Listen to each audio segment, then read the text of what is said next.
Hola. Després de 7 dies de lluita independentista incansable als carrers de Catalunya, que va començar el dilluns amb la presa i control de l'aeroport i ha continuat a tots els carrers i places i carreteres del nostre país, amb una lluita de joves valents, independentistes conscients i conseqüents, defensant-se de la policia, salvatge policia i força d'ocupació espanyoles. Hem arribat a una cruïlla, hem arribat al mateix escenari que teníem el 2017, exactament amb la única decisió que tenim sobre la taula ara mateix. És una decisió que ja la coneixem, una decisió que ja hem pres, és un camí que ja hem conegut. I tenim dues possibles sortides. En realitat, una és una sortida a la llibertat i a la independència del país. I l'altra és una aparença de sortida, però que en realitat és una entrada a un túnel de repressió, de salvatgisme institucional, de traïció democràtica per part dels nostres partits i de pacte ignominiós amb l'estat espanyol per reprimir tot un poble. L'escenari és exactament igual que el del 2017. El 2017 vàrem defensar les urnes davant de la ignomínia i de la violència espanyola, i vàrem guanyar.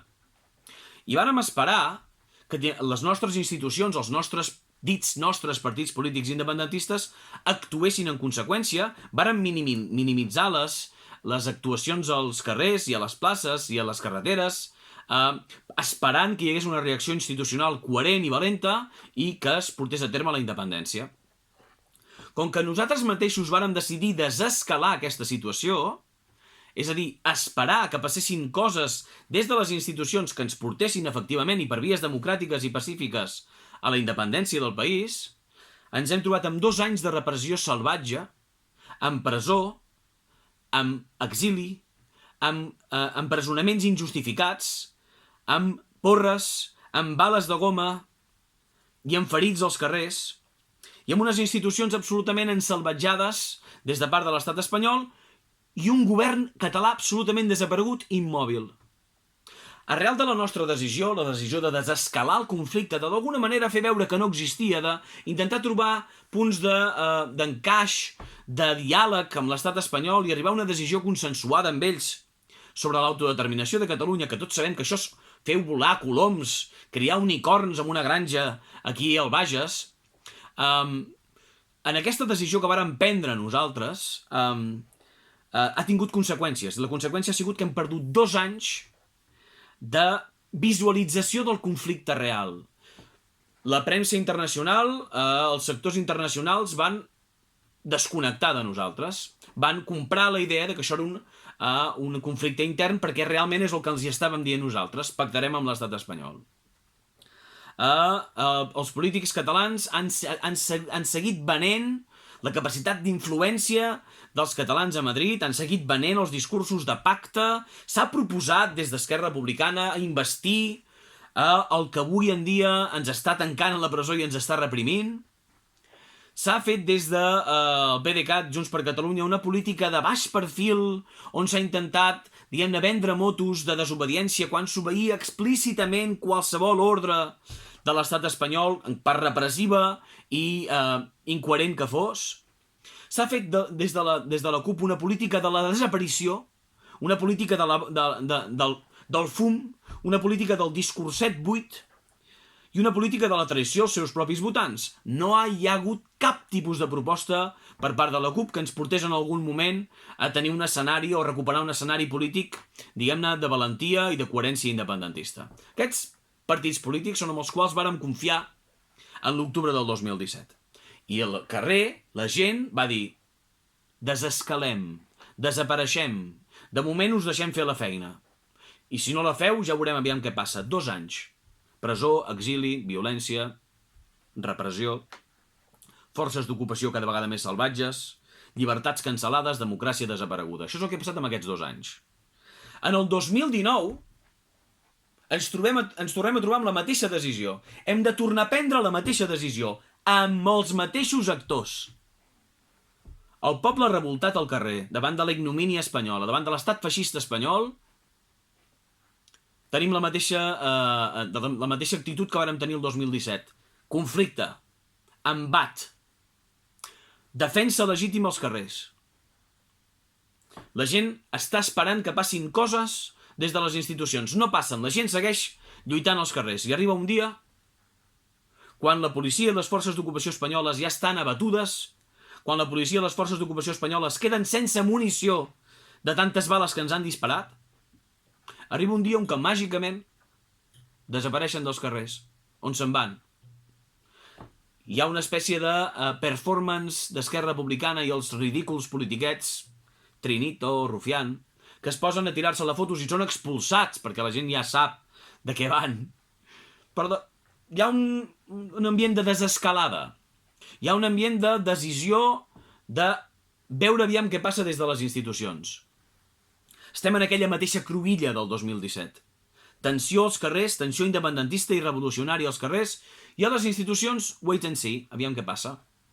El president enviant cartes, és exactament el que va passar a l'octubre del 2017, El president enviant cartes, el president català enviant cartes al president espanyol passant de tot, ni responent-li, els partits independentistes catalans dividits, separats i en contradicció flagrant, sense cap pla. És exactament el que va passar el 2017. El 2017 vàrem decidir desescalar i esperar a veure què feien les institucions. Han passat 2 anys de repressió salvatge.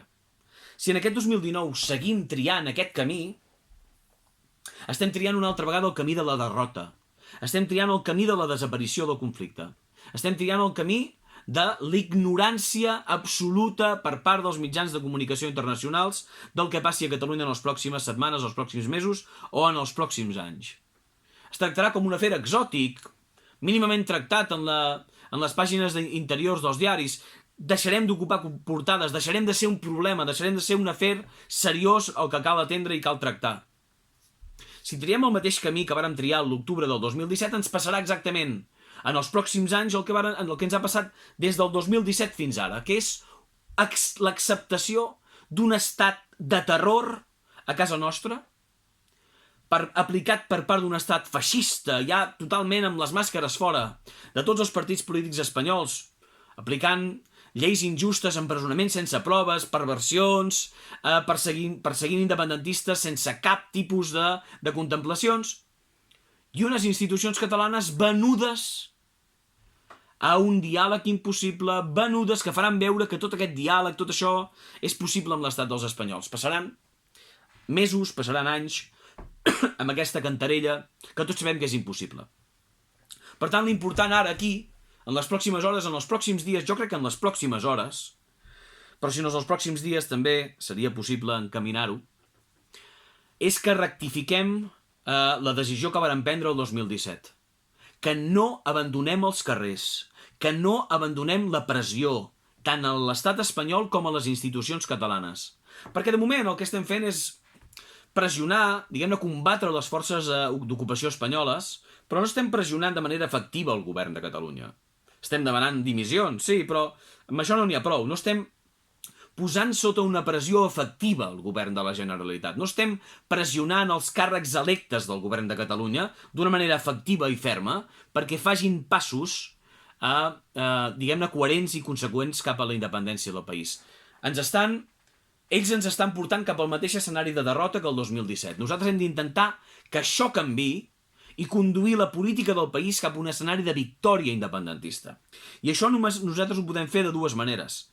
No abandonant els carrers, no abandonant les protestes, no abandonant el caire i el to reivindicatiu que han tingut fins ara, sent més intel·ligents, estant més ben organitzats, tenint els objectius més clars i pressionant de manera més efectiva el govern de la Generalitat. I això significa fer accions que els perjudiquin seriosament. Si prenem la mateixa decisió que el 2017, ens esperen anys de repressió totalitari i feixista per part de l'estat espanyol i d'un mecanisme de control social absolutament pervers per part dels mitjans de comunicació catalans i els partits catalans. Si triem el mateix camí, el mateix escenari que el 2017, ens passarà exactament el mateix que ens ha passat en aquests 2 anys. Si triem la via de la confrontació, si triem la via de fer aflorar el conflicte tal com és, si triem la via de la defensa democràtica i pacífica de l'autodeterminació i de la independència del país, si triem defensar el 1 d'octubre una altra vegada des dels carrers i prenem decisions que costin a les institucions catalanes a defensar-lo també, estarem encaminant-nos cap a la victòria. Estem en aquesta arcoruïlla una altra vegada, exactament igual on érem el 2017, exactament igual on som el 2019, i jo no vull parlar d'aquí 2 anys, el 2021, de fer un altre octubre parlant de la derrota que hem patit aquests 2 anys sense haver pres la decisió adequada. Prenem la decisió adequada avui. Sortim als carrers a defensar-nos i, a més, pressionem correctament els polítics perquè prenguin i es vegin obligats a prendre les decisions correctes. Siguem intel·ligents, tinguem memòria. Visca Catalunya lliure.